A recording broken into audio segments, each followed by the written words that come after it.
वर्ष इतना बाबा दे देता है कि वो खुद भी यजमान बन जाते हैं। ऐसी कृपा शिव पर। अब ये यजमानों की लिस्ट पहले सबसे पहले शुरू करा जब 2 नाम थे, 1 नाम थे, 5 नाम थे। धीरे धीरे बढ़ते बढ़ते बढ़ते बढ़ते 30 नाम यजमान को रुद्राक्ष उत्सव में। और कई यजमानों के फोन आते रहे कि अब हमें यजमान बनाओ, हमें बनाओ, परंतु बैठक व्यवस्था देखते हुए, कुबेरेश्वर धाम की व्यवस्थाओं का ध्यान रखते हुए यजमानों को नियुक्त किया।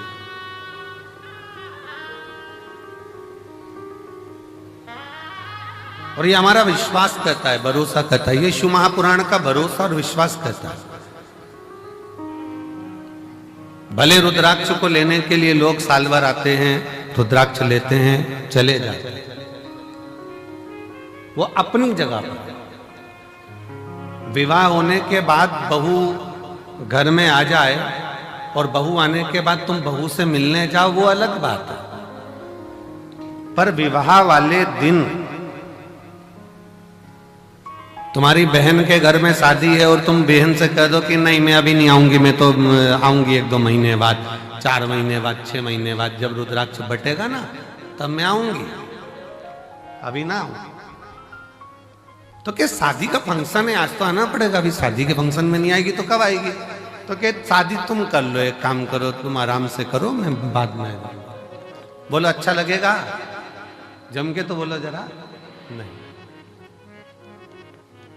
अच्छा चलो, शादी के बाद तुम चली भी गई बहू से मिलने के लिए और तुम्हारी बहन की बहू को तुमने लिफाफा दे भी दिया, मुंह दिखाई की पांव की पायल, बिछुड़ी, कुछ भी, बक्कल, लाली, कुछ भी तुमने दे भी दी।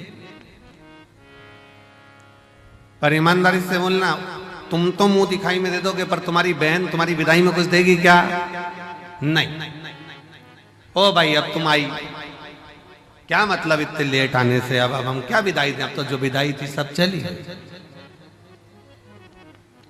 तो जो इस रुद्राक्ष महोत्सव के 7 दिन बाबा के इस धाम में आता है, कंकर शंकर पूजन करता है, प्रदोष काल की और सुबह की आरती का बाबा का दर्शन करता है, बाबा झोली पसार कर जो जाता है, अगले वर्ष वो खुद जजमान बन जाता है। इतनी कृपा शिव कर,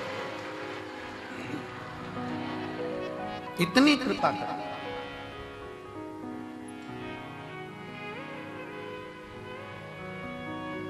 सोमानी जी, बहुत दूर दूर से लोग अमेरिका से भी आए हैं, ना जाने कहां कहां से शिव भक्त आए हैं, सब जगह से।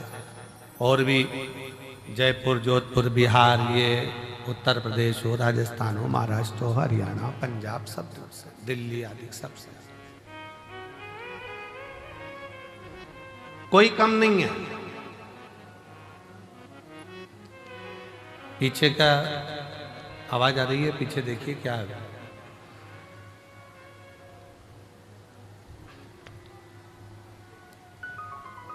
है? अच्छा, कैमरे की आवाज है, ठीक है। इतनी इतनी दूर से शिव भक्त यहाँ आते हैं, यहाँ पहुंचते हैं। और इतना शिव भक्त जब पहुंचता है, भगवान शंकर की शरणागति ग्रहण करता है, शिव तत्व में आता है, शिव भक्ति करता है, कितना सबको मेरे बाबा ने खूब दिया।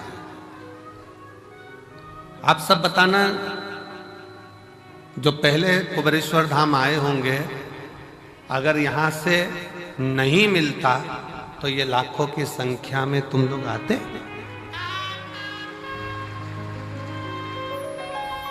शिव ने दिया है, भगवान शंकर ने खूब तुम लोगों को दिया, इसलिए तुम गाड़ी भरा भरा कर रुद्राक्ष महोत्सव में आते हो। अपने पिता के, अपने बाबुल के घर, और दिल से प्रार्थना भी करते हो। कर दो, इसको बंद, आवाज आएगी इसमें। रोज प्रार्थना भी करते हो, इसको चलने दो, इसको बंद करो। रोज प्रार्थना करो और शिव से कहो, तेरा ही दिया मैंने खाया पिया है, तेरा शुक्रिया है, तेरा शुक्रिया है।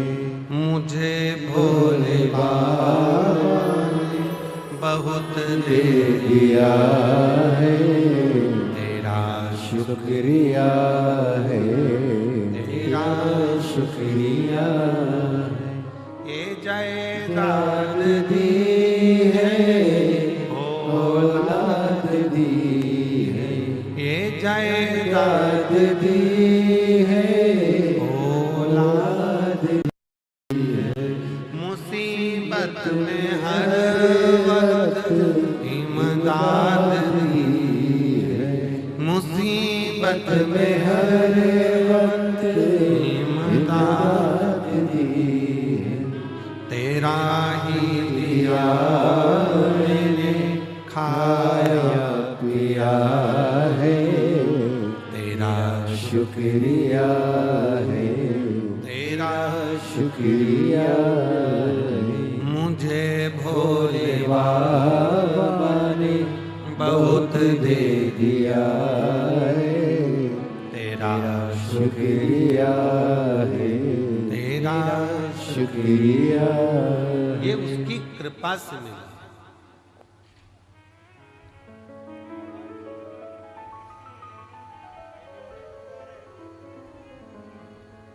ये उसकी करुणा से प्राप्त हुआ। रुद्राक्ष महोत्सव के इस आयोजन में आप आए जरूर हो, पर आपको बुलाने वाला कोई व्यक्ति नहीं, कोई मनुष्य नहीं, आपको बुलाने वाला स्वयं देवाधिदेव महादेव है, जो यहाँ पर बुलाया। बोल बम का नारा है, जम के जरा बोल बम का नारा है, सारी समस्या का हल उसने आपको बुलाया। हाँ ये जरूर है थोड़ा, पर अब की बार एक और चीज है कि जितना हर वर्ष जगह में आयोजन होता था, अब की बार जगह को बढ़ाया गया और खूब बढ़ाया गया, जिससे किसी भी शिव भक्तों को कोई तकलीफ नहीं। और मैं प्रशासन को भी धन्यवाद देता हूं, जिन्होंने भक्तों के आने के लिए कोई 1 किलोमीटर या 2 किलोमीटर किसी को चलना नहीं पड़ रहा, मात्र रोड पर उतरते हैं और 200 मीटर की दूरी पर चलकर आप कुबेरेश्वर बाबा के धाम पहुंच जाए। ऑटो से भी उतरे तो भी 200 किलोमीटर 250 किलोमीटर आप 250 मीटर आप चल रहे हैं, 200 मीटर की दूरी पर, बस 150-200 मीटर की दूरी पर गाड़ियां खड़ी होती हैं। आप कुबेरेश्वर धाम पर पहुंचकर बाबा का कथा का और दर्शन का लाभ लें।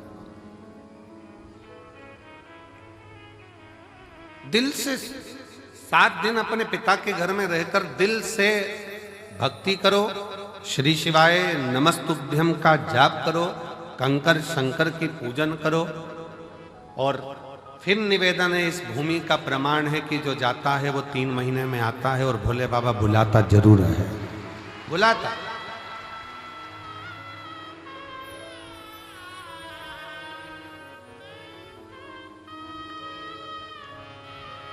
लाखों की संख्या में आप लोग यहाँ पहुंचे हैं। उधर का टेंट, इधर का पंडाल, इधर का पंडाल, ये 5 पंडाल, और उसके बाद पीछे के जो पंडाल भरे पड़े हुए हैं।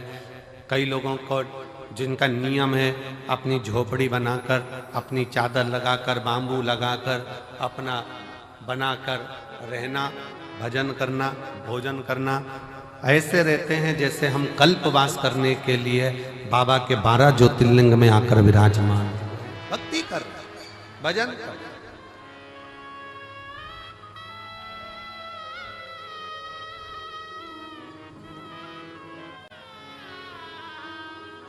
कोई मंदिर प्रांगण में पड़ा हुआ है, अपना बैग झोपड़ा लेकर, चादर लगाकर, कोई पंडाल में पड़ा होगा, अपनी भक्ति। कई माताएं खड़े होकर कथा सुनती हैं, कोई प्रणाम कर कर, कोई भूखी रहे, कोई भोजन ग्रहण कर, कोई भोजन के बाद, कथा के बाद भोजन ग्रहण कर कर, सबका अपना अपना नियम होता है। रुद्राक्ष महोत्सव में जो आता है, और रुद्राक्ष उत्सव का नियम है, जो आया है खाली नहीं गए।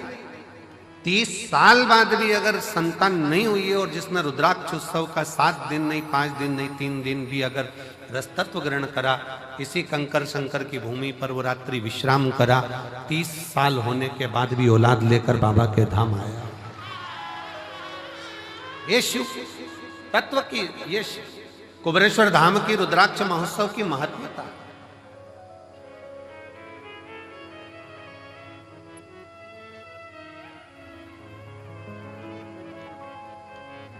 ये 24,000 श्लोक का ये शिव महापुराण की कथा कहती है कि मानव का देह, मनुष्य का शरीर, कोई ये ना सोचे कि केवल सुखी सुख भोगने के लिए मिला है। गुलाब का फूल और मानव का शरीर दोनों कष्टों के घेरे में रहता है। गुलाब का फूल भी कष्टों के डेरे में है और कांटों के ढेरे में है, और मनुष्य का देह भी, मानव का शरीर भी कांटों के ढेरे में है। दोनों कितना संघर्ष गुलाब का फूल करता है, कांटों में रहता है, कांटों में रहता है, बड़ा भी होता है, कांटे उसको चारों तरफ से घेरे रहते हैं, पर वो गुलाब का फूल अपना विश्वास नहीं टूटने देता, और एक दिन टूटकर वो मेरे शंकर के चरणों में, मेरे राम के चरणों में, मेरे कृष्ण के चरणों में चला ही जाता। वो मेरे शिव के चरणों में, मेरे राम के चरणों में, मेरे कृष्ण के चरणों में चला जाता।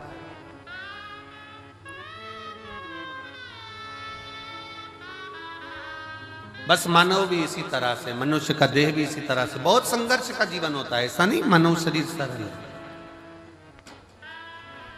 बहुत संघर्ष का जीवन है। आए दिन तकलीफें सामने खड़ी होती है, कष्ट सामने खड़ा होता है, दुख सामने खड़ा होता है। परिश्रम करता हुआ मनुष्य आगे बढ़ता चले जाता है अपना कर्म करते करते, और परिश्रम करता करता मनुष्य कर्म करता करता आगे बढ़ता चले जाता है। और जब बढ़ता है तो एक दिन ऐसा आता है भगवान शिव की कृपा से कि वो अपनी मंजिल तक पहुंच ही जाता है। वो पहुंचता है अपना कर्म। और एक बात अपने स्मरण में रखिए, आपका भाग्य कर्म को नहीं बदल सकता। शिव महापुराण की कथा कहती है आपका भाग्य कर्म को नहीं बदल सकता, पर शिव तत्व कहता है कि आपका किया गया कर्म आपके भाग्य की लेखनी को जरूर बदल सकता। बस कर्म ठीक करो, मत बुरे कर्म कर बंदे, वरना पछताएगा। भगवान की आंखों से तू बच नहीं पाएगा, तू बच नहीं पाएगा।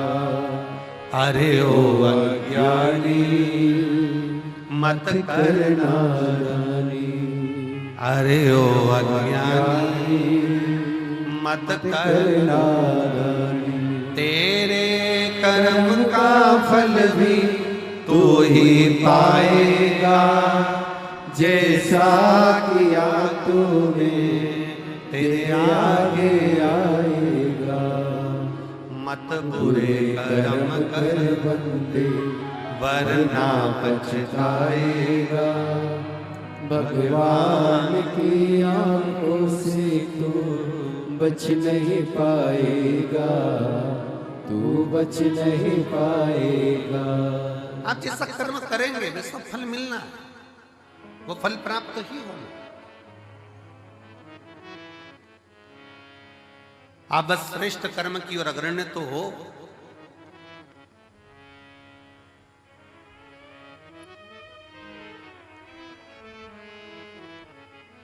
शिव महापुराण की कथा कहती है सत्य टिकता है और असत्य मिटता है।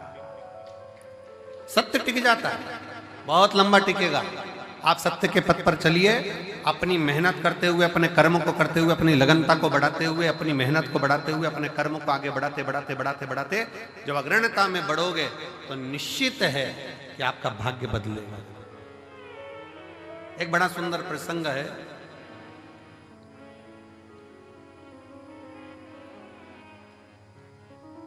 मां जगज्जननी जगदम्बा अंबा मां पार्वती जी बैठी हुई,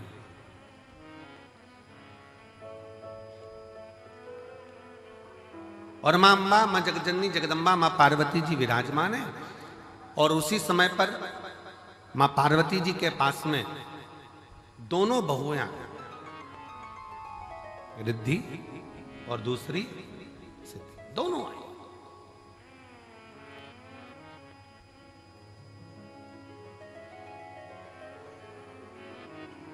दोनों बैठी, प्रणाम किया।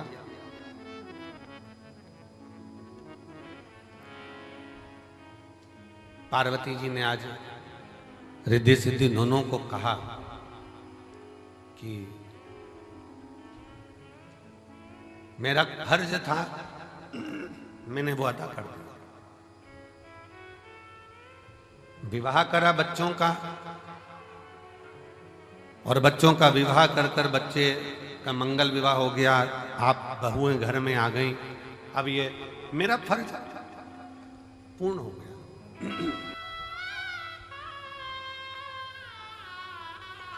मेरा फर्ज मैंने अदा कर दिया।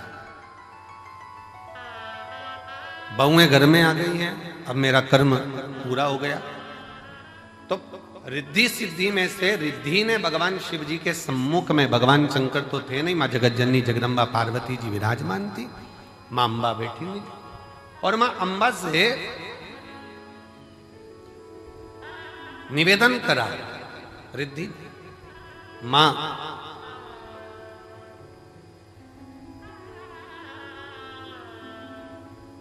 एक श्रेष्ठ स्त्री का, एक श्रेष्ठ नारी का सबसे बड़ा कर्तव्य क्या है? एक श्रेष्ठ स्त्री का, एक श्रेष्ठ नारी का सबसे बड़ा कर्तव्य क्या है? एक स्त्री अपने कर्तव्य का निर्वहन कैसे करे, उसका सबसे प्रबल कर्तव्य क्या है? और ये केवल एक रिद्धि के लिए नहीं, माता रिद्धि के समय की बात नहीं, ये हुआ था भगवान दशरथ जी के सामने भी। दशरथ जी के सामने प्रसंग आया, भगवान दशरथ जी महाराज के सामने बहुओं के सम्मुख में आई, तो बहुओं को देखकर दशरथ जी महाराज ने विचार करा कि माता केकई ने तो शीश महल दे दिया है, कौशल्या मैया ने भी सुंदर उपहार दिया है, मुख दिखाई में, माता सुमित्रा जी ने भी बहुत कुछ दिया है, मैं अपनी बहुओं को क्या दूं?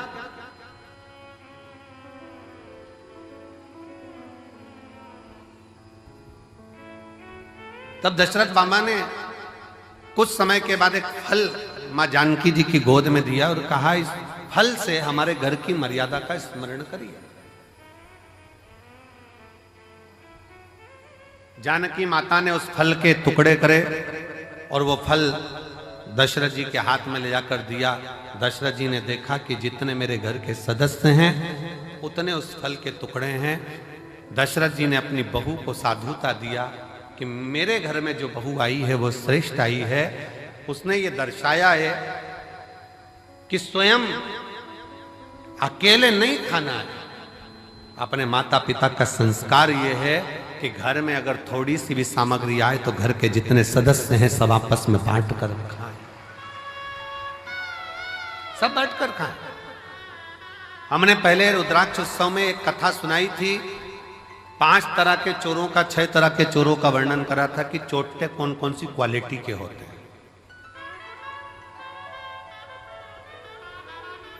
जिनके स्मरण में होगा उनको मालूम होगा कि चोर कितनी कितनी क्वालिटी के होते हैं। उनकी कथा हमने कही थी।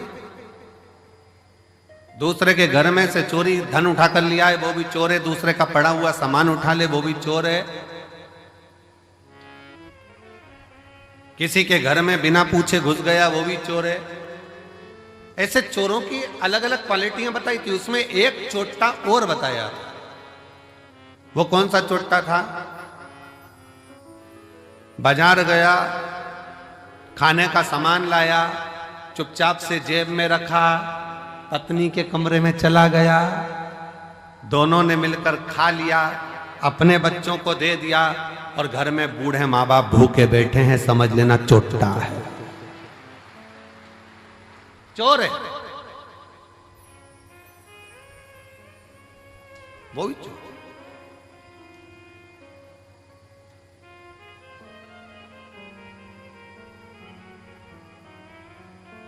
घर में बुजुर्ग माँ बाप बैठे हैं, अगर तुम एक पोहे की पुड़िया, एक समोसे की पुड़िया, एक कुरकुरा का पैकेट, एक वेपर्स का पैकेट तुम अगर लेकर आए हो, एक एक्स्ट्रा लेकर आते, बुजुर्ग माँ बाप को दे देते। शास्त्र कहता है बच्चा और बूढ़ा एक समान होता है, जितनी खाने की ललकता बच्चों में होती है उतनी ललकता बूढ़ों में भी होती है, बुजुर्ग में भी होती है। थोड़ा सा समर्पण यदि आपका हो तो आपके जीवन की सहजता, सरलता और श्रेष्ठता हो जाए। चोरों में भी ये चोर माना गया कि आप स्वयं खा रहे हो, स्वयं ले रहे हो, यहां तक कहता है स्वयं खा लेना सुकृति है, छुड़ा कर खा लेना विकृति है, और बांट कर खाना यह भारत देश की संस्कृति है कि हम बांट कर खा रहे हैं।